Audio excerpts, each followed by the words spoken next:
నా తండ్రియు, నా తల్లియు, నా అన్నదమ్ములను, నా అక్క చెల్లెండును, వారికి కలిగిన వారందరూ సాగకుండా బ్రతుకునిచ్చి రక్షించున్నట్లుగా దయచేసి యెహోవా తోడనే ప్రమాణము చేయుడని 12వ వచనం. నేను మీకు ఉపకారం చేసేది కనుక నేను నా తండ్రి ఇంటికి ఉపకారం చేసి నాకు నిజమైన ఆనవాళ్ళను ఇచ్చి అని 2 వచనాల్లో ఈ విధంగా రాసి ఉంది. దేవునికి స్తోత్రములు. ఈ వచనం మనకేం చెప్తుందంటే 12వ వచనం మనకేం తెలియజేస్తుందంటే ఇతరులకి ఉపకారం చేయాలని. రక్షించబడిన వారు ఉంటారు చూడండి. రాహాబు భౌతికమైన ప్రాణాన్ని కాపాడుకుంది, ఆధ్యాత్మికంగా కూడా తన ప్రాణాన్ని కాపాడుకుంది, తన కుటుంబపు ప్రాణాలను కూడా కాపాడుకున్నది రాహాబు. రక్షించబడిన వారు ఏం చేస్తారంటే ఇతరులకి సహాయం చేస్తారు. రక్షించబడిన వారు సహాయం చేస్తారు. హెబ్రీ పత్రిక 13వ అధ్యాయం 16వ వాక్యంలో చెప్పబడుతుంది కదా. 13:16లో హెబ్రీ పత్రిక ఉపకారమును ధర్మమును చేయటం మర్చిపోవద్దు. ఉపకారం చేయటము, ధర్మము చేయటము మర్చిపోకుడి. అటు యాగాలు దేవునికి ఇష్టమైన. ఉపకారం చేయటం, ఉపకారం అంటే ఏంటి?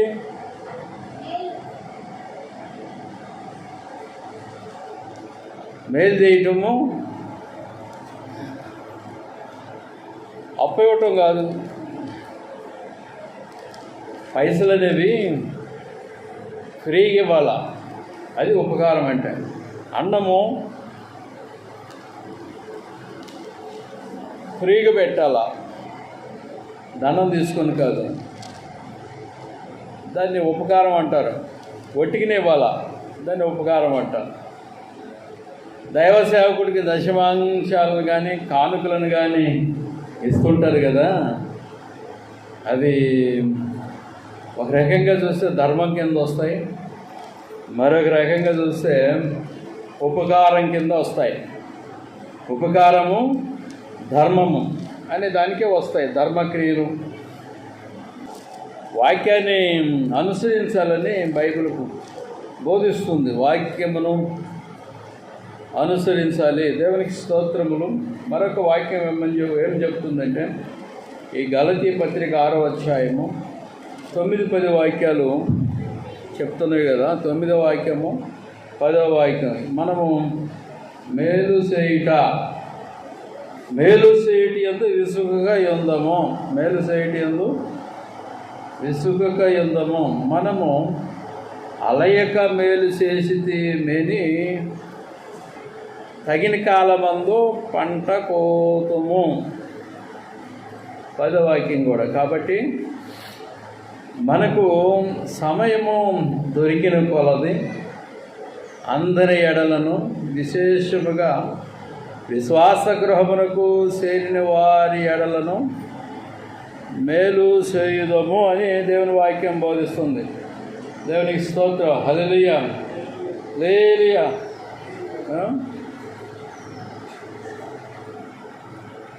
విశ్వాస గృహమునకు చేరిన వారి ఎడల మేలు చేయుదము. ముఖ్యంగా ఇతరుల ఎడల మేలు చేద్దాం. ఇక్కడ ఏమంటాడు చూడండి, వాక్యాన్ని గమనించండి. ఈ యొక్క గలతీల్లో అలయక మేలు చేస్తే అలయక మేలు చేసి తిని తగిన కాలమందు పంట కోతాం. ఇప్పుడు విత్తితేనే పంట వస్తుంది. విత్తనాలు పొలంలో వేస్తేనే పంట వస్తుంది. విత్తనములు వేయకుండా పంట ఎలాగొస్తుంది? రాదు. అందుకని ఇది విత్తనం. ఏంటిది? మేలు చేయటం అనేది విత్తనం. సహజంగా సర్వసాధారణంగా మనుషులందరూ పిసినిగొట్టులై ఉంటారు. పిసినిగొట్టి వారై ఉంటారంటే మనుషులందరూ తమ లాభాన్ని చూసుకుంటారు, ఇతరుల లాభాన్ని చూడరు. నాకు కొందరు మనవి చేస్తుంటారు, మా వాళ్ళు దశమ భాగం తీయాలని ప్రార్థన చేయండి. నేను చెయ్యాలా? అలాగ చెయ్య. ఎందుకో చెప్పాలా? నువ్వు దశమ భాగం తీయక, లేకపోతే నువ్వు ఇతరులకి మేలు చేయక, ముఖ్యంగా విశ్వాస గృహంలోకి చెందిన వారంటే పాస్టర్ గారి ఇంటి ఏళ్ళ, ముఖ్యంగా పాస్టర్ ఇంటి ఏళ్ళ, పాస్టర్ ఏళ్ళ మేలు చేయక పోతివేని నీకు నీవు నష్టపరుచుకుంటున్నావు. ఎన్నిసార్లు చెప్పిన మొండితనము, ఎడ్డితనము, మడ్డితనమే ఉంది, కానీ విశ్వాసంతో ప్రవర్తించడానికి ప్రయత్నం లేదు, మేలు చేయటం అనేది లేదు. ఎన్నిసార్లు చెప్పినా అట్లనే మొండికుంటున్నావు, దశాంశాలు తీయవు కదా. అది మేలండి, ధర్మం. అది దేవుని సేవకు అప్పగించే ధర్మం. అది మనం వర్ధిల్లిన కొలత ఇవ్వటం అనేది ధర్మం. అది దేవుని సేవ కొరకు మనం చేయటం అనేది మేలు. అయితే ఇంత చెప్పినా నువ్వు కదలిక లేదంటే నీలో రాయివయ్యో, బెల్లం కొట్టిన రాయిలాగా అయిపోయావు. మరి ఎంత చెప్పినా నీలో కదలిక లేదేంటి? వాక్యం ఏం బోధిస్తుంది. అలయిక మేలు చేస్తే ఇక్కడేమన్నాడు, మనం విత్తుట అనేది, అలయిక మేలు చేయటం అనేది విత్తుట కింద వస్తుంది. మనం తగిన కాలంలో పంట కోస్తాం. విత్తనం వేస్తే తగిన కాలం రావాలి, పంట కోయాలంటే కాలం రావాలి. విత్తగానే కోస్తావా? లేదు కదా. నీవు ఈరోజు మేలు చేస్తే ఆ మేలుకు ప్రతిఫలంగా దేవుడు మరొక టైంలో, తగిన కాలంలో దానికి ప్రతిఫలం ఇస్తాడండి. దేవుడు చూస్తున్నాడు, మనం చూడటం లేదు. దేవుడు చూస్తున్నాడు, అందరిని చూస్తున్నాడు. దేవునికి స్తోత్రాలు. దావీదు ఉపకారం చేశాడు ప్రాణాపాయకరమైన పరిస్థితుల్లో. అప్పుడు 1 సమూయేలు 24వ అధ్యాయంలో 1 సమూయేలు 24వ అధ్యాయంలో ఏమంటాడు? 17వ వాక్యం, 18వ వాక్యం, 2 వాక్యాలు. 1 సమూయేలు 24వ అధ్యాయము 17వ వాక్యము, 18వ వాక్యం.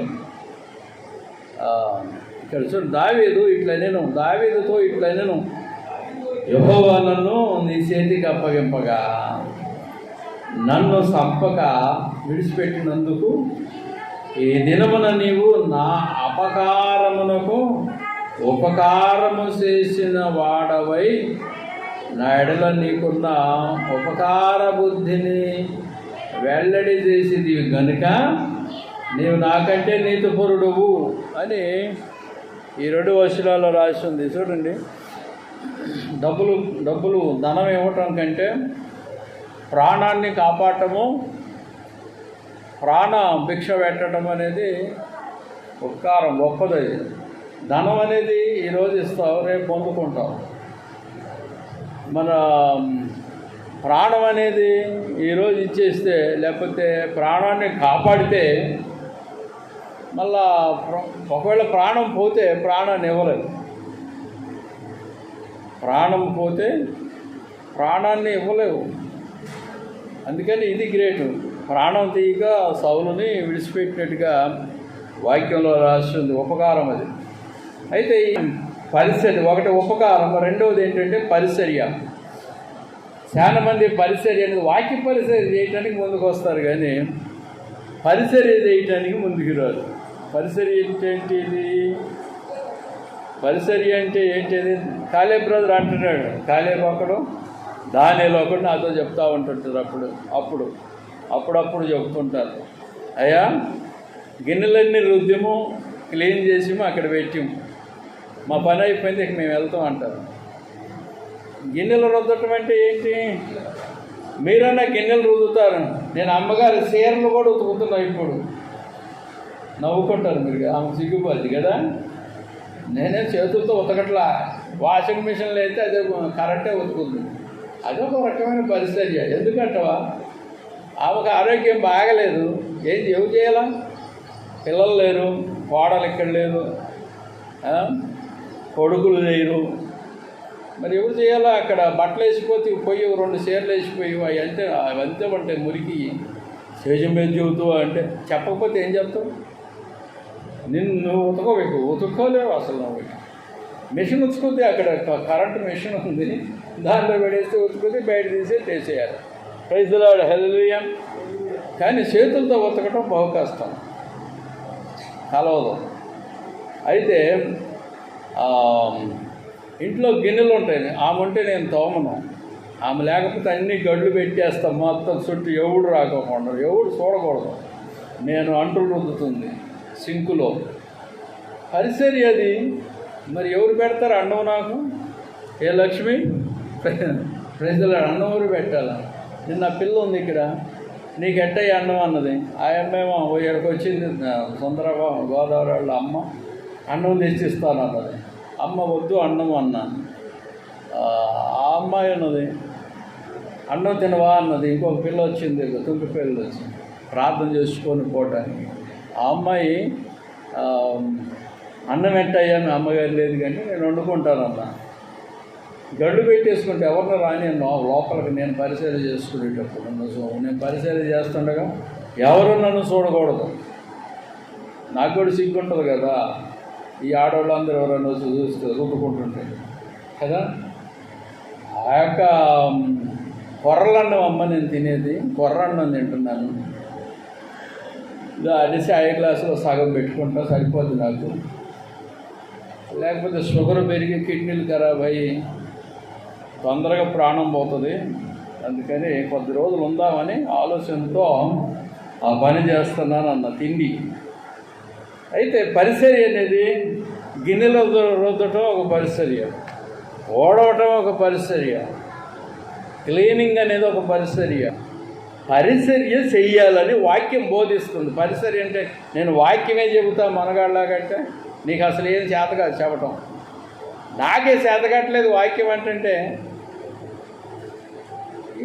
నాకు చేత అవుతాన్ని మీదకి వస్తారు, ముందుకు వస్తారు కొందరు. వాక్యం చెప్పటం ఎవరికి రాదు, నిగూఢమైన మర్మాలు ఉంటాయి దానిలో. అందుకని పరిచర్య చేయండి. 1 Peter 4వ అధ్యాయం 9వ వాక్యం చూడండి. పరిచర్య అనేది చేయాలి. 1 Peter 4వ అధ్యాయము 9వ వాక్యంలో సణుగు కొనకుండా ఒకరిని సనుక్కోవద్దు. నేను పరిచర్య చేస్తున్నాను కదా, ఆయన చేయట్లేదు నేను ఎందుకు చేయాలని కొందరు సణుక్కుంటారు.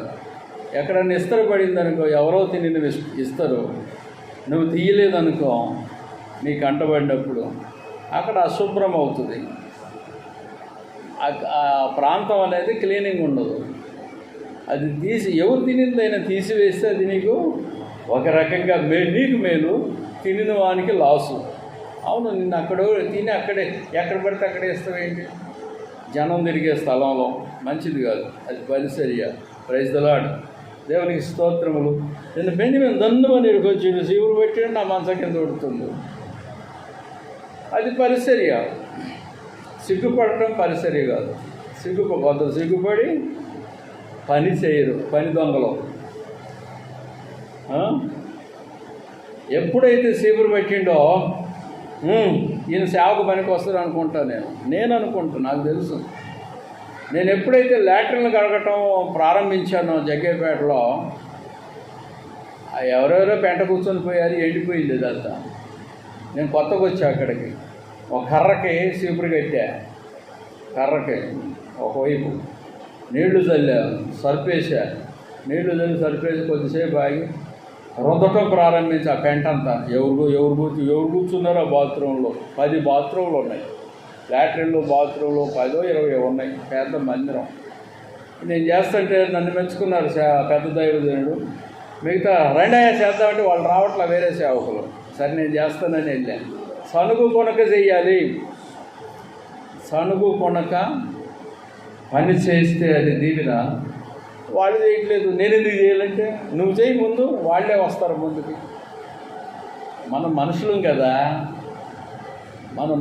కదా, మన ఇంట్లో ఏ విధంగా అన్క్లీన్ ఉంటుందో, అంటే మన మన ఇంట్లో ఏ విధంగా బాత్రూంలో కానీ, లాట్రిన్ దొడ్లో కానీ, ఇంటి లోపల కానీ పిల్లల కక్కిన, లేకపోతే పిల్లల లాట్రిన్ పోయిన మనం బట్టలతో తుడిసి తీసి క్లీన్ చేసి సరిపోయి శుభ్రం చేస్తాం. అలానే మందిరం దగ్గర కూడా చేసుకోవాలి. నువ్వు చేయలేని రోజున నీకు ఆ దీవెన పోతుంది. దీవెన రాదండి.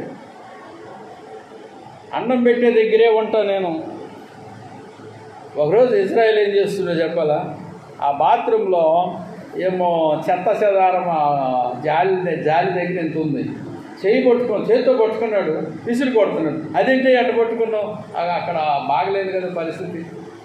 ఏదన్నా చీపురుతోనో మన షాట్లో వేసుకొని పడేస్తే బాగుండదు.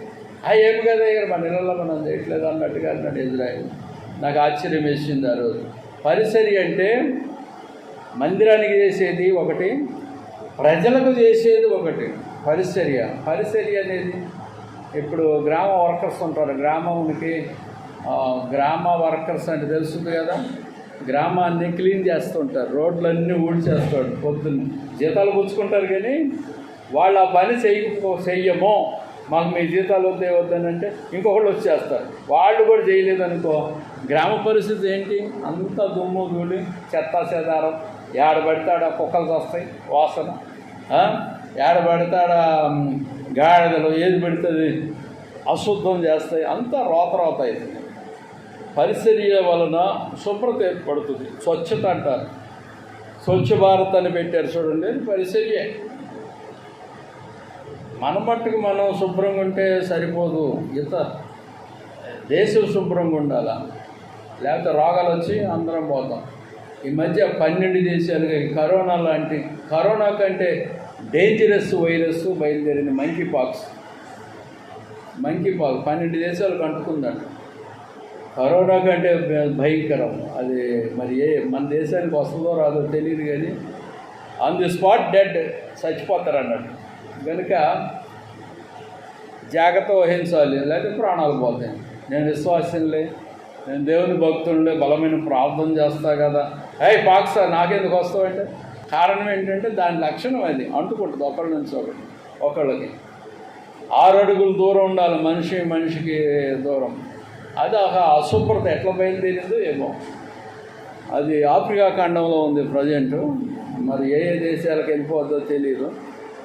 పరిసర్యలో క్లీన్నెస్ లేకపోవటం వలన ఈ యొక్క రోగాలు వస్తుంటాయండి. 1 Peter 4:9 వాక్యంలో సణుగు కొనక పరిచర్య చేయవలెనని రాసింది. 1 Timothy 3:3 వాక్యంలో ఏమంటాడు? 1 Timothy 3:3 ఎక్కడేమన్నాడు? 1 Timothy 3:3 అందులో ఆ లక్షణాలన్నీ ఉన్నాయి. అధ్యక్షుడు అంటే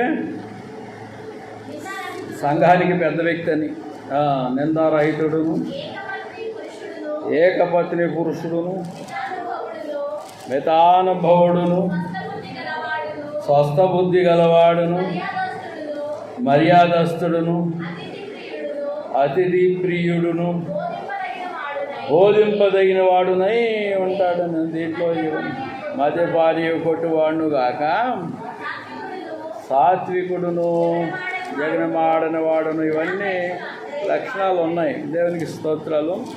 మరి ఈ లక్షణాలన్నీ పరిసరికి సంబంధించినవి. తీతు 1:8 ఏమంటుందంటే, తీతు పత్రిక 1:8 వాక్యంలో అతిథి ప్రియుడును సజ్జన, ఇది కనపడలేదమ్మా, చీకటి ఉంది.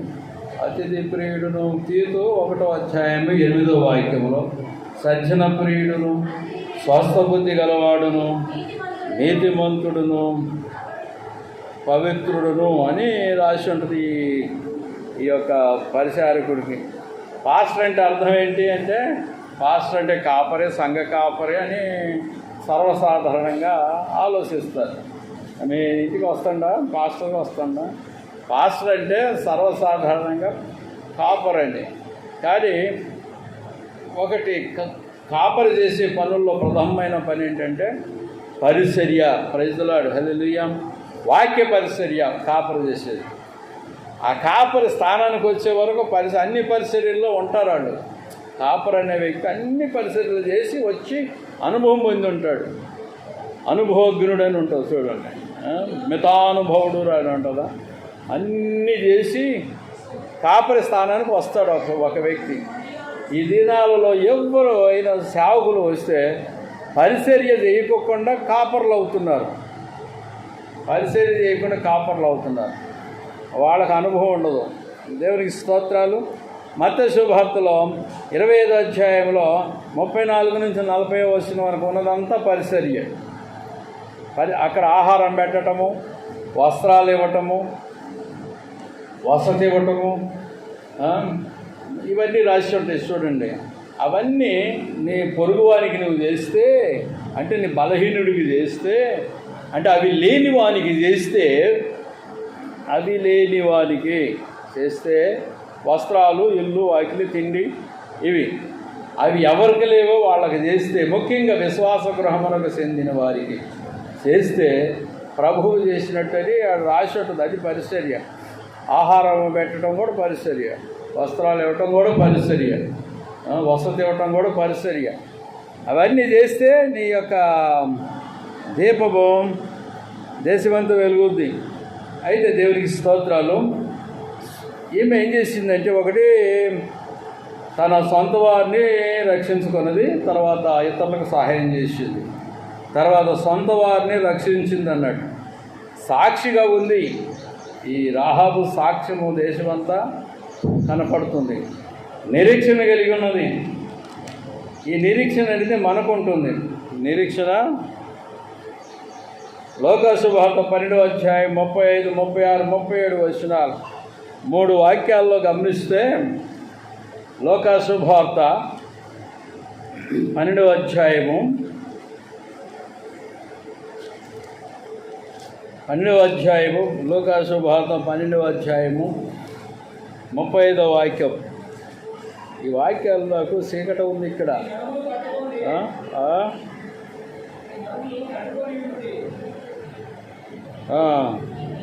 మీ నడుములు కట్టుకొని ఉండుడి, మీ దీపములు వెలుగుసొండనీయుడి.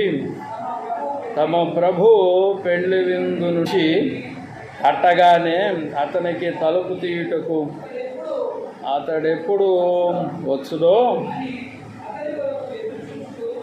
అతని కొరకు ఎదురు చూసు మనుషుల వలె ఉండుడి. ప్రభు వచ్చి ఏ దాసుడు వెలుగుగా ఉంట కనుగొననో ఆ దాసుడు ధన్యులు.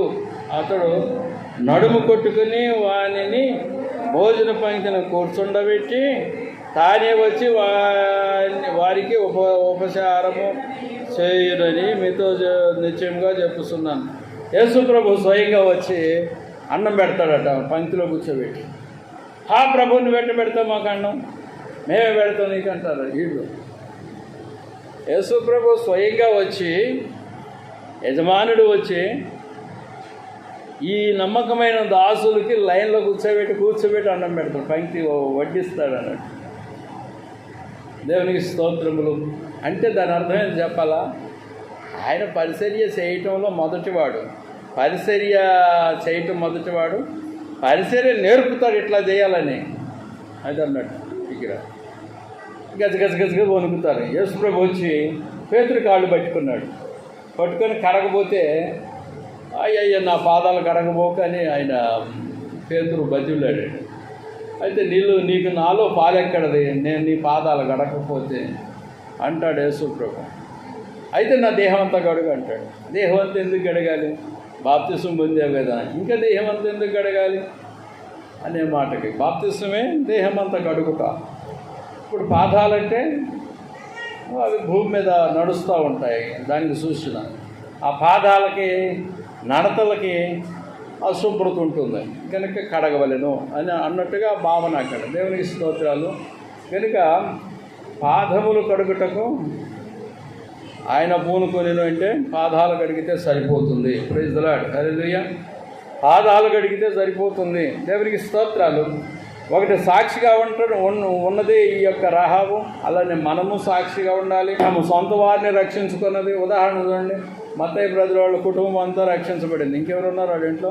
ఆ చిన్నమ్మాయి కూడా మొన్న రక్షణ పొందింది, స్వప్న. ఇంకెవరు ఉన్నారు? లేరు. వాళ్ళిద్దరేమో కాలేబో మేరేమో పిచ్చుకుందులో పొందారు. మన ముసలి ముగ్గురికి నేనే ఇచ్చాను రక్షణ అనేది. మిగతా వాళ్ళందరికీ నేనే ఇచ్చాను. ఆ మౌనికి మాత్రం నేను ఇవ్వలేదు. మౌనికి అనే వాళ్ళ మరదలు ఉంది, ఆమెకి నేను ఇవ్వలేదు. వాళ్ళ ఇంటి వారందరూ దేవుని రక్షణలో ఉన్నారు. గొప్ప విషయం. సాక్ష్యము ఉంచుకోవాలి. శోధనలు వస్తాయి, జయించాలి. చెడగొట్టాలని ఎవరెవరో శోధనలో పాలు చేస్తారు. నిరీక్షణ కలిగి ఉండాలి. యజమానుడు వచ్చే వరకు నిరీక్షణ కలిగి జాగ్రత్తగా జీవితాన్ని కాపాడుకొని వెళ్ళని వాక్యం బోధిస్తుంది. పవిత్రతగా ఉండాలని చెప్పబడుతుంది. ఈ రాహాబు పవిత్రంగా జీవించింది. ఎప్పటి నుంచి? మా వివాహం చేసుకున్నప్పటి నుంచి పరిశుద్ధంగా జీవించిందని చెప్పవచ్చు. పవిత్రత అవసరం ప్రతి ఒక్క వ్యక్తికి. 2 పేతురు 3వ అధ్యాయంలో 14వ వాక్యంలో గమనిస్తే, 2 పేతురు ముగిస్తా, 17 నిమిషాల టైం. 2 పేతురు 3వ అధ్యాయము 14వ వాక్యం. 1 యోహాను 3:2-3 వాక్యాలు. ప్రియులారా,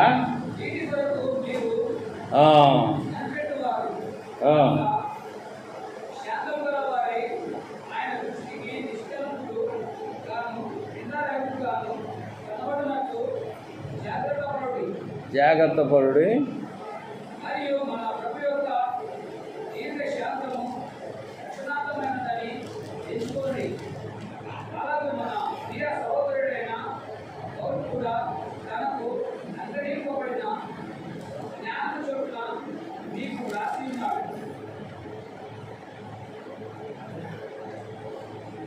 నిష్కళంకులు 1, శాంతము 2, నిందారహితులు. ఇవి 3 కూడా పవిత్రత స్వభావములకు గుర్తుగా ఉంటున్నాయి. దేవునికి స్తోత్రాలు. 1 యోహానులో పక్కనే ఉంది. 1 యోహాను 3వ అధ్యాయం 2-3 వాక్యాల్లో, 3వ అధ్యాయం 2-3 వాక్యాలు. ఆ జీవం ప్రత్యక్షం ఆయను తండ్రి యొద్ద ఉండి మాకు ప్రత్యక్షమైన ఆ నిత్య జీవమును మేము చూసి ఆ జీవమును గురించి సాక్షిస్తూ దాన్ని మీకు తెలియపరుస్తున్నాము. మాతో కూడా మీకును సహవాసము కలుగునట్లు మేము చూసిన దాన్ని, వినిన దానిని మీకును తెలియజేస్తున్నాము. మన సహవాసం అయితే తండ్రితో కూడాను, ఆయన కుమారుడైన యేసుక్రీస్తుతో కూడాను ఉన్నది అని ఈ యొక్క వాక్యాలు ఈ విధంగా రాయబడినాయి. ఇంకోటి దేవుని కాపుదల 1 పేతురులో 1వ అధ్యాయము 5వ వాక్యం. దేవుని కాపుదల. ఈమె దేవుని కాపుదలలో ఉంది కనుక మనం కూడా దేవుని కాపుదలలో ఉండాలని ఆ రిజల్ట్ చెబుతుంది అన్నట్టు. 5వ వాక్యంలో, కడవరి కాలమందు బయలుపరచబడటకు సిద్ధముగా ఉన్న రక్షణ మీకు కలుగునట్లు విశ్వాసము ద్వారా దేవుని శక్తి చేత కాపాడబడు మీ కొరకు ఆ స్వాస్థ్యం పరలోకమందు భద్రపరచబడి ఉంది.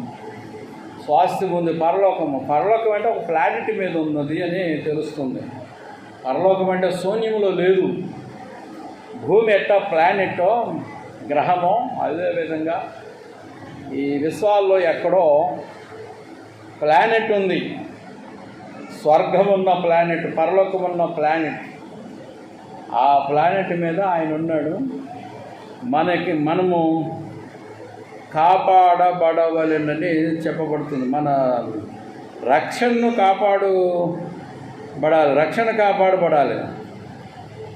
ఆ స్వాస్థ్యం పరలోకమందు భద్రపరచబడి ఉన్నది.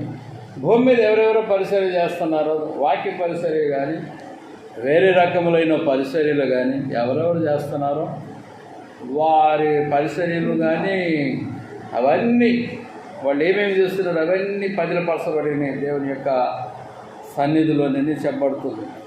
అయితే ప్రత్యేకింపబడాలి. 2 కొరింథీ 6వ అధ్యాయంలో 14వ వాక్యం నుంచి 2 కొరింథీ 6వ అధ్యాయము 14 నుంచి చదువుకుంటే 2 కొరింథీ 6వ అధ్యాయం ప్రత్యేకత అంటారు. విశ్వాసులు జోడంటే ఏంటి? జత. విజోడంటే అవిశ్వాసులతో జోడుగా ఉండకూడదు అంటాడు. విజోడు అంటే వ్యతిరేకం. జోడు విజోడు ప్రత్యేకత కలిగి జీవించాలి. విశ్వాసి ప్రభువు నమ్మి రక్షించబడినప్పటి నుంచి ప్రత్యేకింపబడి జీవించవలని వాక్యం బోధిస్తుంది. 2 తిమోతి 2వ అధ్యాయం 21వ వాక్యంలో తిమోతిలు ప్రత్యేకత 2 తిమోతి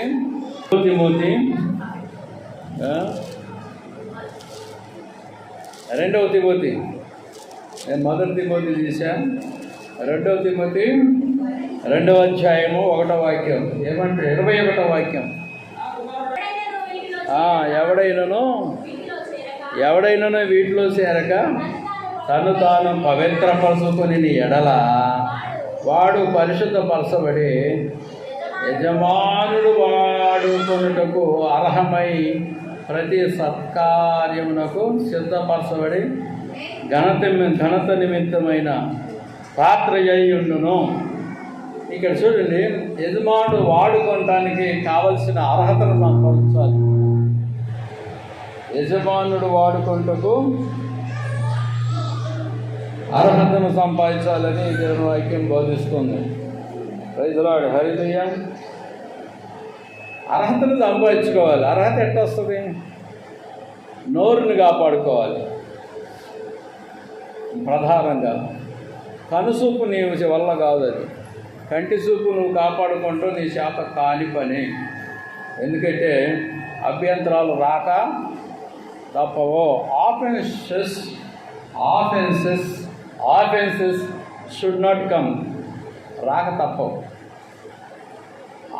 అభ్యంతరాలు, ఆఫెన్సెస్ అంటే అభ్యంతరాలు, షుడ్ నాట్ కమ్, రాక తప్పవు, వస్తాయన్నట్టు. అవి కంటి ద్వారా కలుగుతాయి చెప్పాడు ఆయన వాక్యం. అయితే నిగ్రహ శక్తి కలిగి జీవించడం అనేది చెప్పబడుతుంది. దేవునికి స్తోత్రాలు. కనుక దేవుని యొక్క వాక్యము సహవాసం కలిగి జీవించాలి. ఈమె దేవుని బిడ్డలతో సహవాసం కలిగి జీవించినట్టుగా వాక్యం బోధిస్తుంది. దేవుని బిడ్డలతో సహవాసము కలిగి, దేవుని బిడ్డలతో సహవాసం కలిగి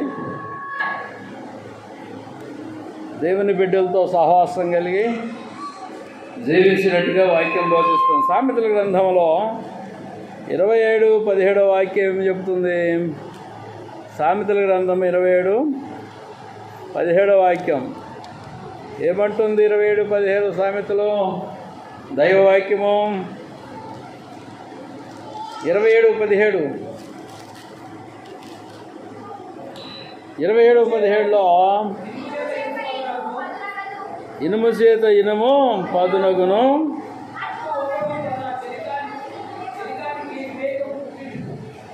ఏమన్నాడు? ఇనుము చేత ఇనుము పదునవును, శలికాని చేత శలికానికి వివేకం పుట్టించును అంటాడు. చూడండి, ఇనుము చేతి ఇనుము పదునవుతుంది. పూర్వకాలంలో మనకి తెలుసు ఒకటి, గొడ్డలు పదును పెట్టాలంటే దేంతో పెడతారు? ఆకురాతితో పెడతారు. కత్తి సాన పెట్టాలంటే దేంతో పెడతారు? ఆకురాతితో పెడతారు. రాళ్ళు ఉంటారు, రాతికేసి రాస్తూ ఉంటుంటే పొద్దున వస్తుంది. మనిషి మెదడికి మెదడు రాస్తూ ఉంటుంటే పొద్దున వస్తుంది. నీ ఇంట్లో నువ్వు పండుకుంటే పొద్దున వస్తుందా? నేను ఎందుకు పోవాలి మందిరానికంటే? పొద్దున రాదు. నీకు నీవే టీచర్వా? నీకు నీవే బోధకుడువా? బంద్ అయింది. నీకు నీవే టీచర్వా, నీకు నీవే బోధకుడువా, నీకు నీవే లెక్చరర్వా, నీకు నీవే అన్నీ నీకు నీవేనా? అలాగైతే పాస్టర్ ఎందుకు? పాస్టర్ ఎందుకు? సువార్తకుడు ఎందుకు? అద్భుతాలు చేసేవాడు ఎందుకు?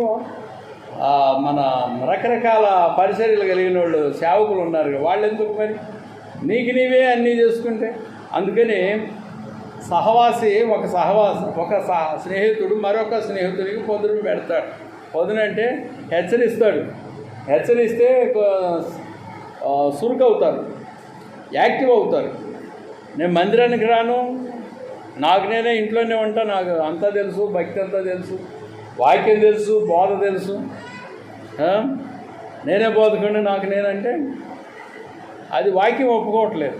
మందిరానికి రావాలి, వాక్యం వినాలి. నీ యొక్క స్నేహితుడు అంటే ప్రధానంగా స్నేహితుడు ఎవడంటే భూమి మీద దైవజనుడండి. దైవజనుడితో సహవాసం కలిగి జీవించాలని వాక్యం బోధిస్తుంది. దేవుని సేవకుడితో సహవాసం కలిగి ఉండాలి, లేకపోతే పడిపోతావు, నువ్వు చెడిపోతావు. వాళ్ళు చెబుతుంటారు ఇలాగా అలాగా అని చెప్తుంటారు, వాక్యాలు చెప్తుంటారు, నిన్ను హెచ్చరిస్తుంటారు. హెబ్రీ పత్రికలో 10వ అధ్యాయంలో చెప్పబడింది కదా, 10వ అధ్యాయం హెబ్రీ పత్రిక 10వ అధ్యాయములో 24-25 వాక్యాలు ఏమి చెప్తున్నాయి? వాక్యాన్ని పాటించుము అంటున్నాను నేను. ఏమన్నాడు? 24-25 వాక్యాలు 10వ అధ్యాయంలో. కొందరు మానుకుంటున్నారంట సంఘానికి పోవటం, సహవాసంలోకి పోవటం. కొందరు సహవాసానికి పోవటం, సమాజంగా కూడటం మానుకుంటున్నారు. అయితే ఒకడు హెచ్చరించుసు, ఆ దినము సమీపించుట మీరు చూసిన కొలది మరి ఎక్కువగా అలాగూ చేయుసు, ప్రేమ చూపుటకును సత్కార్యములు చేయుటకును ఒకరినొకడు పురికొల్పవలెనని ఆలోచిద్దాం. ఇక్కడ చూడండి, సహవాసం కలిగి జీవించాలి. సహవాసం అంటే ఏంటి? సంఘం. 10 మంది కూడుకుంది సంఘం. సంఘంలోకి వెళ్ళాలి, వాక్యాలు వినాలి, హెచ్చరింపబడాలి, దేవుని రాకడ కొరకు సిద్ధపడాలి. సమాజముగా కూడుట మానక ఒకడు చెప్పాడు. ఆ విధంగా తరచు చేయమన్నాడు. ఎక్కువగా ఆఫెన్ ఎక్కువగా అలాగూ చేయసు. తరస్సు సమాజంగా కూడండి అంటే ఏంటి అర్థం? మేము ఇంట్లో గృహారాధన పెట్టు, సమాజంగా అక్కడ ఉన్నోళ్ళు కూడుకుంటారు. ఇంకా కొన్ని గ్రామాల వాళ్ళు కూడా వస్తారు. పాతకాలంలో ఒక 30 ఏళ్ళ 25 ఏళ్ళ టైంలో ఎవరన్నా ఆరాధనకి వెళ్ళాలంటే నడిచిపోయేవాళ్ళు పైసలు లేక. ఈ ఊరోళ్ళు ఇంకొక ఊరు ఆరాధనకి వెళ్ళేవాళ్ళు ఆ పాస్టర్ని తీసుకుని. ఆ పాస్టర్ కూడా నడిచిపోయేవాడు. అందరు నడిచి ఒక 5-6 కిలోమీటర్లు 10 కిలోమీటర్లు నడిచి అక్కడ ఆరాధన చేసి అక్కడనే తినటం పడుకోవటం అక్కడే అయిపోతుంది. మసుకున లేచి ఇంటికి వచ్చి మళ్ళీ పొలాలకు వెళ్ళేవాళ్ళు. అలాంటి వాళ్ళని ఎంతోమందిని చూసాను నేను ఆ ప్రాంతాల్లో ఆరాధనలకు. ఈ కాలంలో అయితే డీసీఎం ఉందా రావటానికి, లేదా కారు ఉందా, లేకపోతే బండి ఉందా, 2 వీలరు అని ఎత్తుక్కుంటున్నాం. అందుకని ఈ సేవ ఎట్టుకుంటూ పడతాం. ఉద్యమం రావట్లేదు. నీలో ఉత్సాహం అనేది నీ పాదాలు చూపిస్తాయి. పాదాలు నీలో ఉత్సాహాన్ని పాదాలు పరిగెత్తుతుంటాయి దేవుని పరిసరికి. ఎక్కడ ఆరాధన అంటే అక్కడ పరిగెత్తాలి. దేవునికి స్తోత్రాలు. సమాజంగా కూడట ఒకటి. ఆ విధంగా ఎక్కువగా చేయటం, ఎక్కువగా రాసి ఉంది. ఇది వాక్యానుసారం. వాక్యాన్ని చూడు ఎలా ఉంది, నీకు వాక్యం ఎలా చెప్తుంది, దాన్ని గ్రహించు. మన బలహీనపడి నిరుత్సాహపడి పట్టడం అది మద్దతు కాదు కదా. కొందరికి ఉత్సాహంగా వాక్యాలే చెప్పాలని ఆలోచిస్తాం కదా. అలాంటి వాళ్ళు ఏం చేయాలంటే 2 గ్రామాలు ఎన్నుకోనాలు చుట్టూ ఉంటాయి గ్రామాలు ఎన్నుకొని కొందరిని పరిశీలన చేసుకొని వాళ్ళ దగ్గరికి తరచూ వెళ్ళటం రావటము. సేవకుడు కాదు అక్కడ, ఆయన సేవకుడు కాదు. వెళ్ళటము రావటము, వాక్యాలు చెప్పటము, దేవుని కొరకు పాదాలు వెళ్ళాలి. అక్కడ వాక్యము నోరు వాగాలి. 3 ఉన్నారు ఆ ఊర్లో, వాళ్ళకి చెప్పండి పోయి దగ్గర ఉన్న వాళ్ళ దగ్గరికి వెళ్ళి. అట్టక్కడ మీ ద్వారా సంఘం తయారవుతుంది. ఇద్దరు ముగ్గురికి ప్రారంభిస్తే 10 మంది తయారవుతారు రానున్న రోజుల్లో. దేవుడు ఏదైనా కార్యాలు చేస్తే. అట్లా దగ్గర గ్రామాలు దూరం బొమ్మంటలం మిమ్మల్ని ఉత్సాహం ఉన్నోళ్ళ సంగతి నేను చెప్తున్నాను. ఇక నేను చెప్పలేని నాకు పరిసర చేత కాదు అనుకుంటే ఆరాధనకి సమాజంగా కూడటానికి ఆ విధంగా చేయటానికి తరచూ వెళ్ళవలెనని చెప్పబడుతుంది. ప్రేమ చూపుట యందు సత్కార్యములు చేయుటకును ఒకరినొకడు పురికొల్ప వలెనని ఆలోచించాలి. ఒకళ్ళనొకళ్ళు రేకెత్తించాలి. ఒకళ్ళనొకళ్ళు చెప్పుకోనాలి. మనం పద ఆరాధనకి వెళ్దాం పలానా జాగలో ప్రార్థన ఉంది, ఆరాధన ఉంది, సమాజం ఉంది, వెళ్ళాలని మందిరానికి కూడా ఇళ్ళ దగ్గర ఉంటారు చూడండి, వాళ్ళని రేకెత్తించాలి, పురికొల్పాల, స్టైడ్ అప్. నీవు చెప్పాలి. నీవు పోయి వాళ్ళతో గొడవ పెట్టుకుంటే వాళ్ళు మళ్ళీ రేకెత్తుతారు. కొందరు అట్లా ఉన్నారు. ఆ పక్కన ఉన్న విశ్వాసులతో గొడవ వేసుకుంటారు. డబ్బుల దగ్గర లేకపోతే ఏదైనా పనిముట్ల దగ్గర వేసుకొని వాళ్ళని చప్పపరిచేస్తారు. అలాంటప్పుడు వాళ్ళని రేకెత్తించలేవు. పురికొల్పటం ప్రేమించము మన సత్కార్యములు చేయటందు ప్రేమ కలిగి ఉండాలని చెప్పబడుతుంది వచనం. దేవునికి స్తోత్రాలు. అయితే ప్రభునందు లాస్ట్ ఏంటంటే ఈ కాలంలో కొందరు ఒక హెచ్చరిక ఇస్తున్నాను. ఆ రాహాబు ప్రభు పేరు మీద వివాహము ఒక ఆయన్ని చేసుకుంది.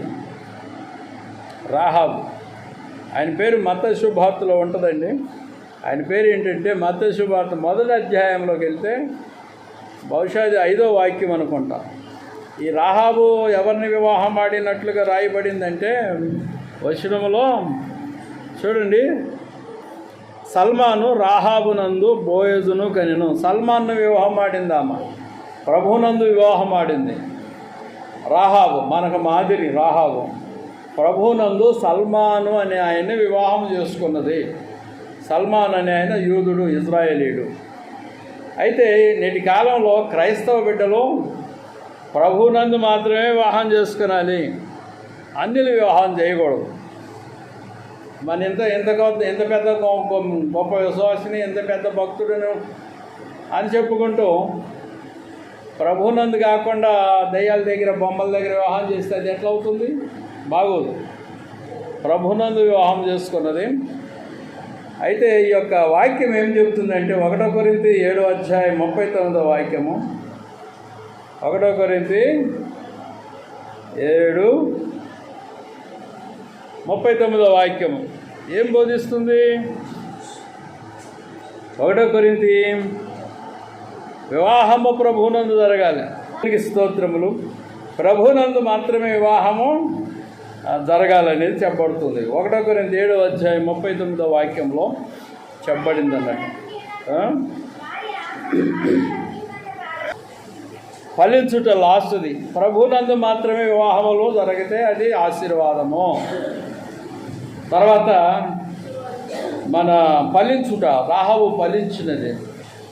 బోయజ్ అని ఆయన్ని కన్నది. సల్మాను రాహాబునందు బోయజును కనెను అన్నది కదా, అనుంది కదా వాక్యము. బోయజును కనెను అంటే ఫలం అన్నట్టు. అది పెళ్ళైన తర్వాత పిల్లలు పుట్టలేదు అనుకో, లైఫ్ అంతా వేస్ట్. పిల్లలు లేని జీవితము ఎవరికైనా లేరా ఇక్కడ? పిల్లలు జీవితం అంతా పిల్లలు పుట్టలేదా? వాళ్ళు అభాగ్యులు. పైగా నా దృష్టిలో అయితే శపింపబడిన వారని అర్థం వస్తుంది. నా దృష్టిలో పిల్లలు పుట్టిన వాళ్ళు ఉంటారు చూడండి. పెళ్ళం వచ్చిన తర్వాత భర్తకి పిల్లలు కలగలేదనుకో, అది శాపకరమైన అనుభవం అంటారు.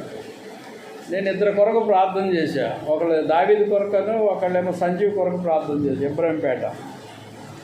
వీళ్ళిద్దరికి నా చేతి మీద వివాహం అయింది ప్రభు, మరి పిల్లలు కాలేదు, మరి ఎట్లా ఈ సంగతి అంటే, ఆ సంజీవ్ అయితే డౌట్గా చెప్పేసాడు, నా భార్యకి ఫలానా ప్రాబ్లం ఉందని. ప్రాబ్లం లేదు, గీబలం లేదు, గీబలం లేదు. నేను ప్రార్థన చేస్తున్నా, నీకు పిల్లలైతే పో అన్నా. Praise the Lord. ఆ మధ్య ఏదో ఫంక్షన్ ఏదో జరిగింది, అప్పుడు కలిసిండు. పిల్లలైతే పో అన్నా, ప్రార్థన చేస్తున్న ఈ రోజు నుంచి పిల్లలు అయ్యారు. ఒక పిల్లగాడు పుట్టారు మొన్న.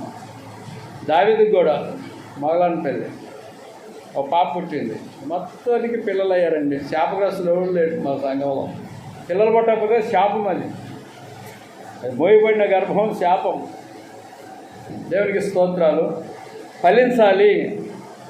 శారీరకంగా పెళ్ళైన తర్వాత ఫలించాలి, ఆధ్యాత్మికంగా కూడా ఫలించాలి. అంటే ఆత్మీయం కూడా ఫలించాలి. ప్రేమ, సంతోషము, ఆశా నిగ్రహము,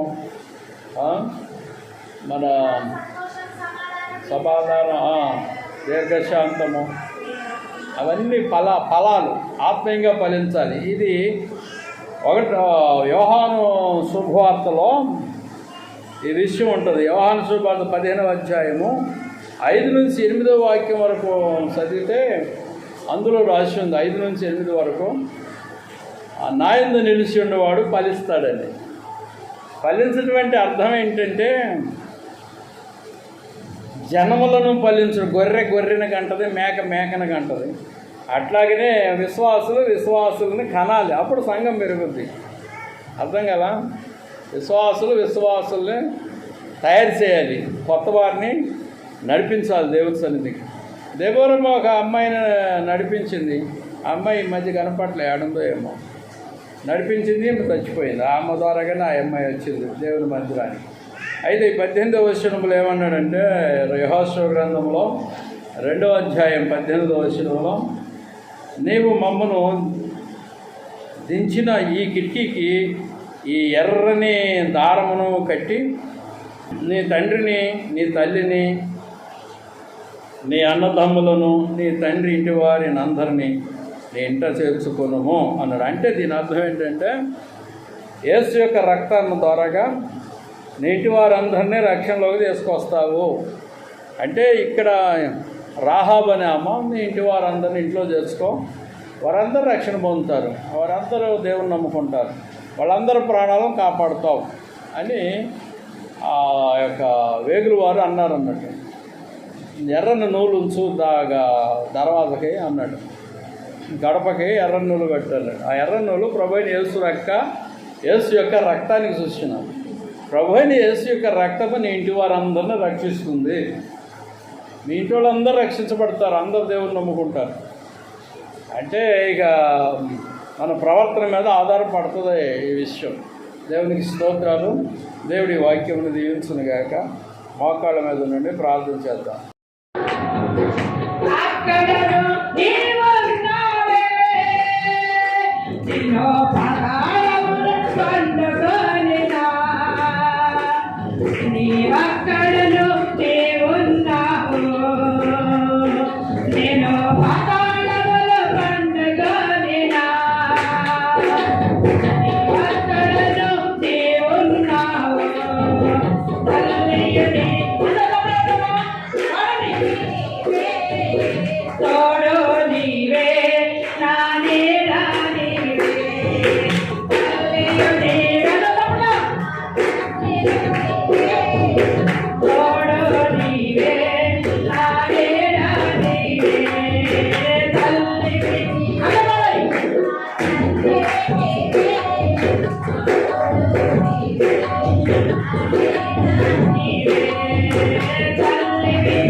హల్లెలూయా, హల్లెలూయా, హల్లెలూయా.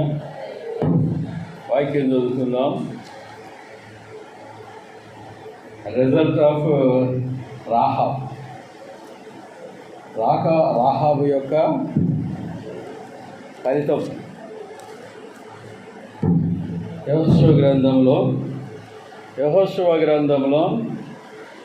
2వ అధ్యాయము 12వ వచనము చదువుకుందాం.